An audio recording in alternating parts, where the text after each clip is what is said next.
ഹേ hi hello. അപ്പോൾ ഇന്ന് Sunday ആയതുകൊണ്ട് നമ്മൾ സഡൻലി ഒരു ട്രിപ്പ് പ്ലാൻ ചെയ്തിട്ട് നമ്മൾ നേരെ ഒരു വെള്ളച്ചാട്ടം കാണാൻ പോവുകയാണ്. അപ്പോൾ എവിടെയാണ് പോകുന്നത്, എന്താണ് പരിപാടി എന്നുള്ളതൊക്കെ നമുക്ക് അവിടെ ചെന്നിട്ട് കാണാം. വെള്ളച്ചാട്ടം കാണാൻ വേണ്ടി പോയിക്കൊണ്ടിരിക്കുമ്പോഴാണ് നമ്മൾ ഈ ഒരു സ്ഥലം കണ്ടത്. ഈ സ്പോട്ടോ നിങ്ങൾ നോക്കിയിട്ട് എങ്ങനെയുണ്ടെന്ന് പറഞ്ഞു. ഭയങ്കര രസമാണ്, പച്ച കളർ വെള്ളം. ചേച്ചിയെ ഞങ്ങൾ എത്തിയേ. വഴി തെറ്റിച്ച് ഇതേപോലെ ഏതെങ്കിലും വീട്ടിൽ കൊണ്ട് എത്തിക്കുന്ന ഒരു കൂട്ടുകാരൻ നിങ്ങൾക്ക് എല്ലാവർക്കും ഉണ്ടാവും. അപ്പോൾ നമ്മൾ ഇവിടെ കൊണ്ടെത്തിച്ചത് ഈ ഒരു മഹാനാണ്. അതുകൂടാതെ നമ്മളിപ്പോൾ മുകളിൽ നമ്മൾ ആദ്യം ചെന്നു. അവിടുന്ന് അപ്പോൾ ലോക്കൽസ് പറഞ്ഞ് താഴത്തു കൂടി നമുക്കൊരു എൻട്രൻസ് ഉണ്ട്. അതിലും വഴി പോകുകയാണെന്നുണ്ടെങ്കിൽ നമുക്ക് അത്രയും ക്രൗഡും അനുഭവപ്പെടത്തില്ല, നമുക്ക് ഈസി ആയിട്ട് ആക്സസ് ചെയ്യാം, നല്ല പാർക്കിംഗ് ഒക്കെ ഉണ്ടാവും എന്ന് പറഞ്ഞിട്ട് നമ്മളിപ്പോൾ ആ വഴിയാണ് പോയിക്കൊണ്ടിരിക്കുന്നത്.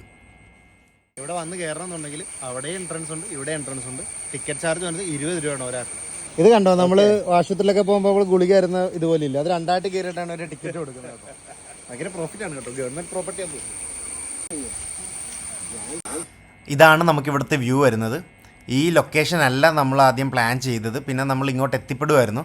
പിന്നെ നമ്മൾ ഇവിടെ വെച്ചിട്ട് ഫുഡൊക്കെ കഴിക്കാമെന്നൊരു ഐഡിയയിലാണ് നമ്മൾ ഇറങ്ങി തിരിച്ചത്. പക്ഷേ നമ്മൾ വന്ന വഴിയിൽ നമുക്ക് പ്ലാൻസൊക്കെ ചേഞ്ച് ചെയ്യേണ്ടി വന്നു. നമ്മൾ വന്നപ്പോൾ ഇവിടെ സൺഡേ ആയതുകൊണ്ട് തന്നെ നല്ല ക്രൗഡ് ഉണ്ടായിരുന്നു, നമുക്ക് അത്രയും കംഫർട്ടബിൾ ആയിരുന്നില്ല. അതുകൊണ്ട് തന്നെ നമ്മൾ ജസ്റ്റ് എല്ലായിടവും പോയി ആ വ്യൂ ഒക്കെ ഒന്ന് എൻജോയ് ചെയ്തിട്ട് നമ്മൾ തിരിച്ചു പോകുന്നു അവിടുന്ന്. അപ്പോൾ ഇവിടുത്തെ വ്യൂ വരുന്നത് ഇത്രയേ ഉള്ളൂ. ജസ്റ്റ് ഈ വാട്ടർഫോൾ കാണാൻ വേണ്ടിയാണ് നമ്മൾ ഇത്രയും ദൂരം ട്രാവൽ ചെയ്ത് വന്നത്. അറൗണ്ട് ഒരു 80 കിലോമീറ്റേഴ്സ് ഞങ്ങൾ ട്രാവൽ ചെയ്തിട്ടുണ്ട് കേട്ടോ ഇതിനു വേണ്ടി മാത്രം. അപ്പോൾ ജസ്റ്റ് ഈ ഒരു വാട്ടർഫോൾ വ്യൂ ആണ് നമുക്കിവിടെ കിട്ടുന്നത്. അപ്പോൾ നമുക്കിവിടെ വേറെ എന്തൊക്കെ വ്യൂ ഉണ്ടെന്ന് നമുക്ക് പോയി തന്നെ നോക്കാം. വെള്ളച്ചാട്ടം ആ കാണാനുള്ള വ്യൂ ഉള്ളൂ. അപ്പോൾ നമുക്ക് താഴത്ത് പോയിട്ട് വല്ലതും ഉണ്ടോ എന്ന് നോക്കാം. നമ്മൾ താഴത്ത് പോയി നോക്കിയപ്പോഴാണ് മനസ്സിലായത് മുകളിലുള്ള വ്യൂ പോലും നമുക്ക് താഴെ കിട്ടില്ല എന്ന്. അങ്ങനെ നമ്മുടെ ഇവിടുത്തെ പ്ലാൻസൊക്കെ നമ്മൾ ഡ്രോപ്പ് ചെയ്തു. നമ്മളിപ്പോൾ എന്നിട്ടൊരു പായസം കണ്ട ഒരു കടയിൽ കയറി. അപ്പോൾ അവിടുന്ന് നമ്മൾ ചൂടോടെ ഒരു പായസം വാങ്ങിച്ചു. ഇതിൻ്റെ റിവ്യൂ ഞാൻ കഴിച്ചിട്ട് പറയാം കേട്ടോ. ഏരിയയിലൊന്നും വേറെ കടകളൊന്നും ഇല്ല. അങ്ങനെ നമ്മൾ കണ്ടുപിടിച്ച ഒരു മന്തിക്കടയിലാണ് എത്തിയത്. നമ്മളിപ്പോൾ കഴിക്കാനുള്ള ഫുഡ് വാങ്ങിച്ചുകൊണ്ടാണ് പോകുന്നത്. ഇത് കഴിക്കാൻ പോകുന്ന സ്ഥലം ഒരു ഹൈലൈറ്റ് ആണ്, അത് ഞാൻ അവിടെ ചെന്നിട്ട് കാണിച്ചത്. അപ്പോൾ നമ്മൾ ഈ ഒരു കുളത്തിൻ്റെ സൈഡിൽ വെച്ച് ഫുഡ് കഴിക്കാനാണ് ആദ്യം പ്ലാൻ ചെയ്തത്. പിന്നെ നമുക്ക് വേറൊരു ഐഡിയ അവിടുത്തെ ലോക്കൽസ് പറഞ്ഞു തന്നപ്പോൾ നമ്മൾ ആ ഒരു സ്പോട്ട് കണ്ടുപിടിച്ച് അങ്ങോട്ട് പോയിക്കൊണ്ടിരിക്കുകയാണ്. നമ്മൾ വരുമ്പോൾ അത്യാവശ്യം മഴയൊക്കെ ഉണ്ട് കേട്ടോ. നമ്മൾ നല്ല സ്ലിപ്പറി ആയിട്ടുള്ളൊരു ഇറക്കമാണ് നമ്മളിപ്പോൾ ഇറങ്ങിക്കൊണ്ടിരിക്കുന്നത്. നമ്മൾ നേരത്തെ ടിക്കറ്റ് എടുത്ത പോലെ തന്നെ നമുക്ക് ഇവിടെയും 20 രൂപയുടെ ഒരു ടിക്കറ്റ് എടുക്കണം. ഈ ലൊക്കേഷൻ അത്യാവശ്യം നല്ലൊരു ലൊക്കേഷനാണ്. ഇപ്പോൾ മഴ പെയ്തത് കൊണ്ട് തന്നെ ഇവിടെ അത്യാവശ്യം നല്ല വെള്ളമൊക്കെ ഉണ്ട്.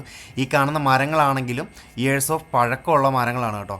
ഇത് കൂടാതെ ഇവിടെ ഒരു കേവ് ഉണ്ട്. അതേപോലെ നമുക്കിരുന്ന് ഫുഡ് കഴിക്കാനും ആംബിയൻസ് ആയിട്ടൊക്കെ ഇരിക്കാൻ പറ്റിയ ഒരു കിടിലൻ സ്പോട്ടുണ്ട്. നമ്മൾ അവിടെ ഇരുന്ന് ഫുഡ് കഴിക്കാനാണ് നമ്മളിപ്പോൾ പോയിക്കൊണ്ടിരിക്കുന്നത്. അപ്പോൾ നമ്മുടെ ലൊക്കേഷൻ വരുന്നത് കൊച്ചരീക്കലാണ്. നമ്മളിപ്പോൾ ഉള്ളത് കൊച്ചരീക്കലാണ്. നമ്മൾ നേരത്തെ പോയത് അരീക്കൽ വാട്ടർഫാൾസിലാണ്. ഇത് നമുക്ക് എറണാകുളം ഡിസ്ട്രിക്റ്റ് ആണ് നമ്മൾ വരുന്നത്. നമ്മൾ കോട്ടയം വഴിയാണ് പോയത് കേട്ടോ. നമ്മൾ ആലപ്പുഴയിൽ നിന്ന് സ്റ്റാർട്ട് ചെയ്തുകൊണ്ട് തന്നെ നമ്മൾ കോട്ടയം വഴിയാണ് പോയത്. ഇവിടെ റെസ്ട്രിക്ഷൻസ് കാര്യങ്ങളൊന്നുമില്ല. അപ്പോൾ നമ്മൾ ഷവായുടെ ഒരു ഫുൾ മന്തിയാണ് ഓർഡർ ചെയ്തത്. സോ നമ്മൾ ഇവിടെ വന്നിരുന്ന് കഴിക്കാനായിട്ട് ആ നേച്ചറിൽ കഴിക്കാനും ആ ചെറിയ മഴയത്തും നല്ല തെളിഞ്ഞ വെള്ളവും അവിടെ കുളിക്കുന്നൊക്കെ ഉണ്ടായിരുന്നു കേട്ടോ ആൾക്കാർ. നമ്മളവിടെ ഒരു ലൊക്കേഷൻ കണ്ടെത്തിയിട്ട് നമ്മൾ ഇലയൊക്കെ പറിച്ച് അവിടെ ഇരുന്ന് നല്ല അടിപൊളിയായിട്ട് ഫുഡ് കഴിച്ചു. വരുന്നവരും പോകുന്നവരും ഒക്കെ നമ്മളെ തന്നെയാണ് നോക്കിക്കൊണ്ടിരുന്നത്. സോ സനുവാണ് വീഡിയോ എടുക്കുന്നത്. അപ്പോൾ ആൾക്ക് ഒരു ഗ്യാപ്പ് കിട്ടിയിട്ട് വേണം ഇനി ഫുഡ് കഴിക്കാൻ. സോ നല്ല വിശപ്പുള്ളതുകൊണ്ട് തന്നെ നമ്മൾ ആരെയും ബോധർ ചെയ്യാതെ നമ്മൾ ഫുഡ് അടി സ്റ്റാർട്ട് ചെയ്തു. ലൈഫിൽ ഫസ്റ്റ് ടൈമാണ് നമ്മൾ ഇങ്ങനെ ഫുഡ് കഴിക്കുന്നത്. സോ അതുകൊണ്ട് തന്നെ എല്ലാവർക്കും വളരെയധികം ഇഷ്ടമായി കേട്ടോ. അപ്പോൾ നിങ്ങൾക്കും ഇതേപോലെ നേച്ചറിൽ പോയിരുന്ന് ഫുഡ് കഴിക്കണമെന്നുണ്ടെങ്കിൽ നിങ്ങൾക്ക് അടുത്തുള്ള ഏതെങ്കിലും നല്ലൊരു വാട്ടർഫാളിലോ ലൊക്കേഷനിലോ ഒക്കെ പോയിട്ട് ഇതേപോലെ ഫുഡ് കഴിച്ച് നോക്കണം. അത് നമുക്കും ഇഷ്ടപ്പെടും, നിങ്ങൾക്കും ഇഷ്ടപ്പെടും കേട്ടോ. അപ്പോൾ നമ്മൾ ഫുഡൊക്കെ അടിച്ച് കഴിഞ്ഞപ്പോൾ നമുക്ക് എഴുന്നേക്കാൻ പറ്റാത്ത അവസ്ഥയായിരുന്നു കേട്ടോ. അതുപോലെ നമ്മളെല്ലാവരും ഫുഡ് കഴിച്ചു. അപ്പോൾ ഇനി ഈ ഫുഡിൻ്റെ വേസ്റ്റൊക്കെ നമ്മൾ ഇവിടെ കൊണ്ട് കളയണം. ഇതൊന്നും അവിടെ ഇടാൻ പാടില്ല. അവിടെ അതിനൊക്കെ നോക്കാൻ ആൾക്കാരുണ്ട് കേട്ടോ. സോ നമ്മൾ കഴിച്ച ഫുഡിൻ്റെ ഇതെല്ലാം നമ്മൾ അവിടെ കൊണ്ടിട്ടു. സോ നമ്മൾ അവിടെ ഒരു ഉറവുണ്ടായിരുന്നു, നല്ലൊരു വാട്ടർഫോളാണ്, നമുക്ക് കുടിക്കാൻ പറ്റുമെന്നാണ് പറഞ്ഞ ആ വെള്ളമൊക്കെ. കാരണം അത്രയും തെളിഞ്ഞ വെള്ളമാണ്. അവിടെയാണ് നമ്മൾ കൈ കഴുകിയത്. സോ ഇനിയാണ് നമ്മൾ വാങ്ങിച്ചുകൊണ്ടുവന്ന പായസം നമ്മൾ കഴിക്കുന്നത്. സോ അതിനായിട്ട് നമ്മളൊരു ഇല വെട്ടി അവിടെ വെച്ചു. നമ്മൾ ആദ്യമായിട്ടാണ് കേട്ടോ ഈ ഒരു പായസം ഇത്രയും ടേസ്റ്റോട് കൂടി കഴിക്കുന്നത്. നമ്മൾ കല്യാണത്തിനൊക്കെ ഒരുപാട് പായസം കഴിച്ചിട്ടുണ്ടെങ്കിലും നമ്മൾ ചൂട് അതുപോലെ തന്നെ നിൽപ്പുണ്ടായിരുന്നു. നമ്മളോടത്ത് ചൂട് ഉണ്ടാവില്ല എന്ന്. പക്ഷേ നമുക്ക് എന്തോ ഭാഗ്യത്തിന് നമ്മൾ വാങ്ങിച്ചുകൊണ്ട് വന്ന ഫുഡിന് നല്ല ചൂടുണ്ടായിരുന്നു. ഫുഡിനാണെങ്കിലും ശരി, പായസത്തിനാണെങ്കിലും ശരി. അപ്പോൾ ഈ ഒരു ആംബിയൻസിൽ നല്ല പായസവും കഴിച്ച് കഴിഞ്ഞപ്പോൾ നമുക്ക് നല്ലൊരു സംതൃപ്തി ആയിരുന്നു. നമ്മുടെ സൺഡേ ആക്ച്വലി വൈബായി കേട്ടോ. നമ്മൾ ആദ്യം വാട്ടർഫാൾ കണ്ടപ്പോൾ നമുക്ക് അത്രയും വൈബ് കിട്ടിയില്ലെങ്കിലും നമ്മൾ ഈ ഒരു സ്പോട്ടിൽ വന്ന് പോയ വൈബ് എല്ലാം തിരിച്ചു പിടിച്ചു. അങ്ങനെ നമ്മൾ ഹാപ്പി ആയിട്ട് ഈ സൺഡേ അങ്ങ് വൈൻഡപ്പ് ചെയ്യാണ്. അപ്പോൾ ടാറ്റാ, ഗുഡ് ബൈ.